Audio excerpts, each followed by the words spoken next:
And then right there, Biff's car from Back to the Future. Get your cameras ready. It's coming up here on the left side of the tram.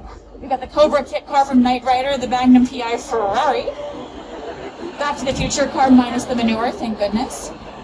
Now, folks, all these cars do have active working engines. Well, except, of course, the Flintstones cars, because those had to be historically accurate.